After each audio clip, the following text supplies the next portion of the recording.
The Roosevelt elk are huge. I couldn't believe the difference between the body size of a Roosevelt and a Rocky Mountain. You're hunting in dense timber. They don't bugle nearly as much as the Rocky Mountain elk. It's a little different proposition. Roosevelt elk live in the northwestern United States and southwestern Canada, right along the coast. The season comes in a little bit later there, and you're not hunting the active rut for the elk. So you've got to deal with bulls that are with cows, with younger bulls. And it's more of a spot and stalk hunt than it is a calling hunt.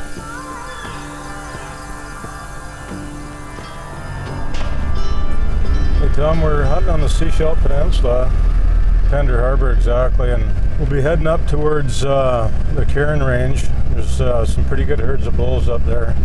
I think to begin with, we'll just go up to our lookout point and do a little bit of glassing.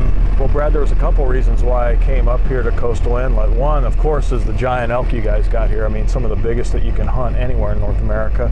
But also, you really specialize a lot in the archery hunting side of it, and it's hard to find a good Roosevelt outfitter that has done some archery hunting. It is an archery-only zone around here in Tender Harbor, so it's pretty good that way. We don't have any competition with rifle hunters, which makes it nice.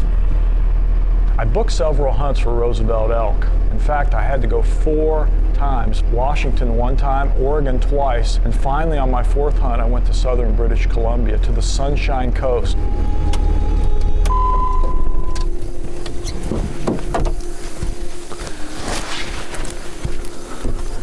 It's nice to have a big truck where you got a lot of room, that's for sure. And these woods are just huge. And you see these logging trails that cut through them. I mean, you're just talking about so much country that these elk can live in. Brad and I are working together, and every day we go out and try to check these spots.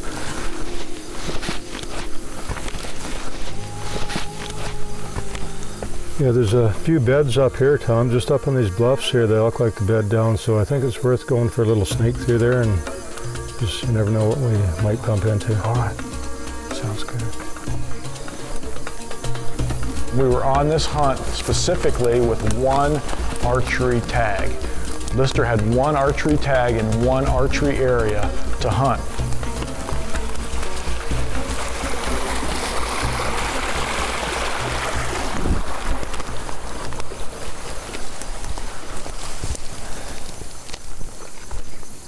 Generally, when a Roosevelt elk gets mature, he'll crown up top. Some just go to a big, heavy 6-point. And last year we got one that was a 9x10.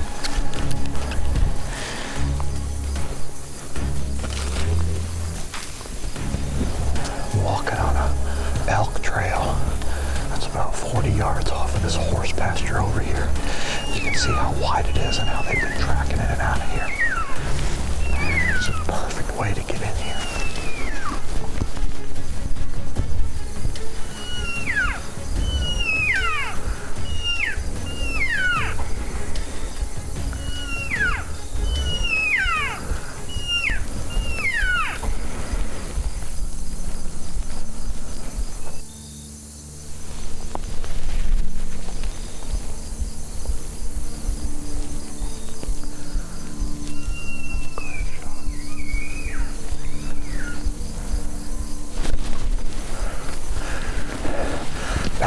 Real close. That's a big bull.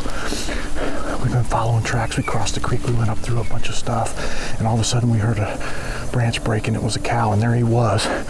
And I'm on this little logging trail, and I try to scoot down in there. 35 yards, full draw, and he turns on me. There's just a little bit of stuff in the way. Man, what a hunt. What makes it so hard to hunt these Roosevelt elk with archery is they're such elusive animals. You only catch them out in the clear cuts, like for the first hour or so in the morning, and then if you're lucky an hour or so in the evening, the rest of the time you're in the timber. And it's pretty difficult in a lot of this timber to get a shot at an elk. You get a lot of cows watching you most of the time, so it makes it pretty tough.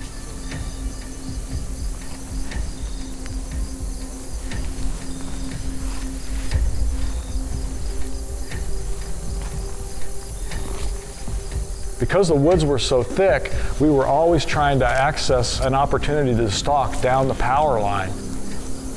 And what we finally figured out was that the only way we were going to have an opportunity at this bull was to clear out a trail into a spot where we could slip in and get the wind right and be in position.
It could have just ended there, but we were well hidden. He didn't know we were there, and the arrow totally missed him, but didn't really spook at all, and looked back our way. And that gave me plenty of time to knock another arrow, go to full draw, and make the shot.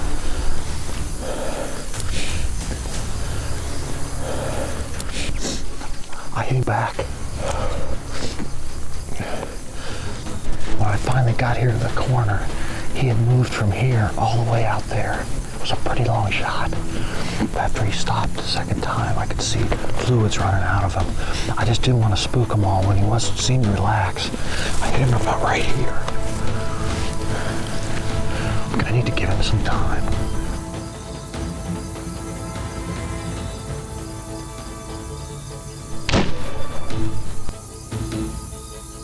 It scared me a little bit from the standpoint of, oh man, maybe I hit him a little bit too far back. Maybe that's a gut hit only.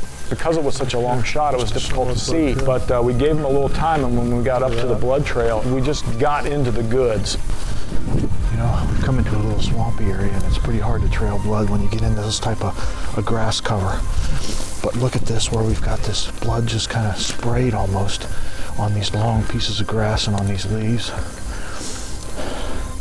What started out as a not so good hit has turned into an amazing blood trail right here.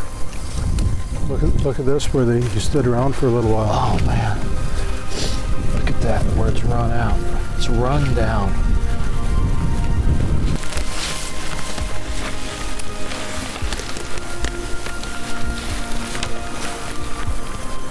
Still got lots of blood here, Tom. Yeah. And there he is. Right on, dude. Thank you very much, Brad. Good job. Unbelievable. Let me get in here. Roosevelt elk with a bow right here. Look how big he is. In the rainforest, he went about 600 yards. Look at this. Look how big he is. Look at this. 225 inches is Pope and Young. This bull's over 300. He's gigantic. Brad, come in here, man. Yeah, he's a beauty. He's a beauty. Thank you very much. Yeah, he's dandy. Look at the size of him. And I'll tell you what, we've been playing cat and mouse with numerous big Roosevelt elk here. I mean, if there's a place on the planet to hunt big Roosevelt elk, we are standing in it right now. Very exciting hunt, huge animal, great mass on his antlers, and to have all three of the elk subspecies then was really an exciting feeling to know that part of the slam was complete, time to move on.